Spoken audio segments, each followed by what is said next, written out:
toutes, j'espère que vous allez tous bien, j'espère que vous avez passé une très belle semaine, d'ailleurs qui s'est écoulée et que le week-end aussi, il a été super bien pour vous. Par la même occasion, je vous souhaite un excellent et très bon début de semaine. J'espère que vous ne manquerez pas probablement de continuer à méditer, à cultiver l'amour et à y demeurer. Je voudrais attirer votre attention sur une réflexion faite. Je pense que je ne suis pas le seul à avoir fait ce constat. Probablement vous aussi. C'est celui aujourd'hui du monde dans lequel nous vivons dans ce qui est anormal. Donc l'anormal est devenu normal et ce qui est anormal est devenu et ce qui est normal est devenu anormal autant pour moi. C'est quand même assez ahurissant. Parce que je pense que quand nous regardons aujourd'hui dans le système éducatif, je pense que nous sommes en train davantage de promouvoir, je dis bien promouvoir, l'infidélité. Nous sommes en train de promouvoir la destruction de la puberté, je ne sais pas s'il y a un qualificatif pour ça, mais c'est assez ahurissant qu'on demande à des enfants, je dis bien des enfants de 5 ans, de 4 ans, de 3 ans, de commencer à apprendre comment faire une branlette. C'est assez ahurissant. Qu'il y ait des manuscrits qui sortent pour ça, c'est assez ahurissant. Mais que l'on combatte le fait de prêcher, le fait de parler, le fait de prier le Seigneur dans les écoles, c'est assez ahurissant. Comment peut-on demander à des enfants? Et aujourd'hui, pour les enfants de 11 ans, 12 ans, il est dit que dorénavant, ça va être légal. C'est tout à fait normal qu'il y ait un plan à 3, à 4. C'est tout à fait logique. Donc, le mot par 12 va être maintenant quelque chose de normal. Est-ce que vous ne faites pas la lecture de tous ces signes qui démontrent insuffisance? Que celui que beaucoup disent que ça fait 2000 ans qu'on dit qu'il va revenir, ne reviendra pas. Est-ce que cela ne vous n'attire pas votre attention? Sincèrement. Est-ce que vous ne réalisez pas que le monde est en train davantage de s'abrutir? Nous sommes en train d'aller plus dans ce qu'on appelle l'abrutissement de la conscience de l'être humain. Au point où nous trouvons tout à fait logique et normal que dans certains États, dans certains pays, le mot infidélité va être retiré. Ça veut dire que ça devient quelque chose de normal, commettre ces actes. Est-ce que vous vous rendez compte qu'il y a des types de festivals, je ne sais même pas comment appeler ça, qui sont voués au culte satanique? Comment peut-on être aussi insensible à ces réalités qui sont en train de se défiler devant nos yeux? Comment peut-on être aussi insensible? Qu'est-ce qui se passe? La prostitution est devenue quelque chose de assez normal, de très normal. Subtilement, on est en train de nous faire rentrer dans la plénitude du monde de Sodome et Gomorrhe. Le Christ le dit, que notre génération sera encore plus perfide, plus perverse que celle de Sodome et Gomorrhe. Et c'est ce qui est en train de se passer. À l'époque de Sodome et Gomorrhe, il y avait déjà des vieux et des vieillards et des jeunes qui pratiquaient déjà. Vous comprenez clairement de quoi je parle en fait. Donc du papa, du maman, maman et autres, qui pratiquaient déjà ça.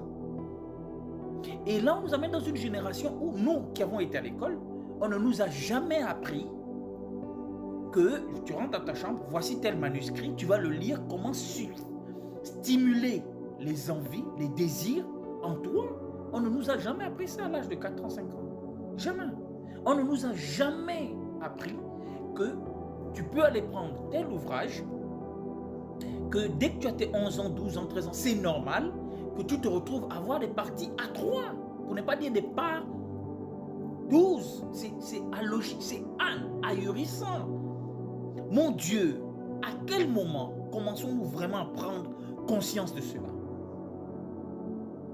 À quel moment allons-nous continuer à négliger l'apport de Christ dans notre vie? À quel moment? À quel moment allons-nous continuer à prendre conscience que lorsque nous sommes déterminés, engagés dans la méditation, dans la prière, dans toutes ces choses, que justement, il y a la distraction qui arrive. Lorsque nous sommes engagés dans quelque chose de vrai, de sincère, qui n'est autre, qui va prôner plus, davantage plus l'amour, vous allez constater qu'il y a la distraction qui arrive. Trouvez-vous normal, désolé, trouvez-vous cela normal que l'alourdissement de la lecture biblique, de la prière, du jeûne, de la louange, ça devient difficile dans le monde auquel nous vivons. Tu es devenu, finir avec la vie d'un frère est devenu normal. Ou d'une sœur, c'est devenu normal. Envoûter, pratiquer des rites occultes, de la manipulation, je ne sais même pas comment qualifier toutes ces choses aussi désagréables, est devenu normal. L'injustice n'existe même plus. C'est-à-dire qu'aux yeux du monde, on nous montre clairement que l'injustice est là, mais malheureusement, une majorité qui est aveuglée par le voile satanique, qui a des écailles en plein dans ses yeux, donc qui ne voit pas, qui vit dans un monde illusoire, qui ne se rend pas compte que la quête que vous êtes en train de rechercher, c'est une quête déjà perdue. Parce qu'en vérité, tous ceux qui ont essayé ont échoué. Ils ont tous échoué parce qu'il n'y a qu'une seule quête que nous devons regarder, c'est celle de l'éternité, c'est celle de Christ, c'est celle de demeurer près de lui, c'est celle de se rapprocher de lui, mais en cultivant quoi?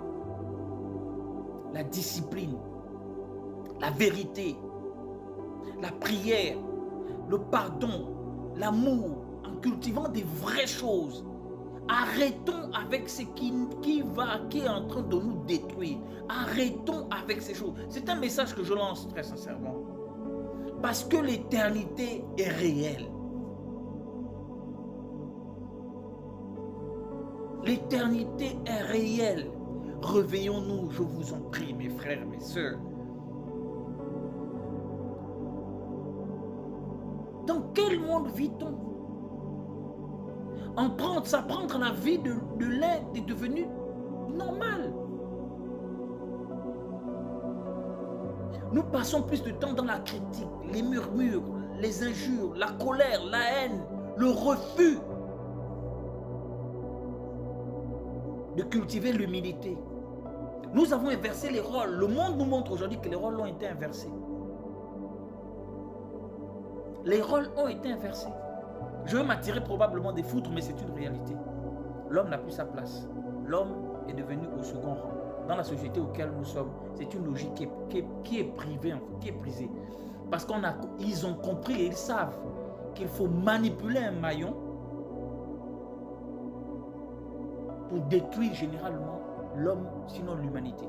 Le porteur de vision, c'est qui? À qui le Seigneur Jésus a donné la vision? Beaucoup de prophètes se lèvent ici. Beaucoup de prédicateurs comme des prédicatrices se lèvent ici. Mais est-ce que c'est ce que dit la Bible? Est-ce que c'est ce qu'a dit la Bible?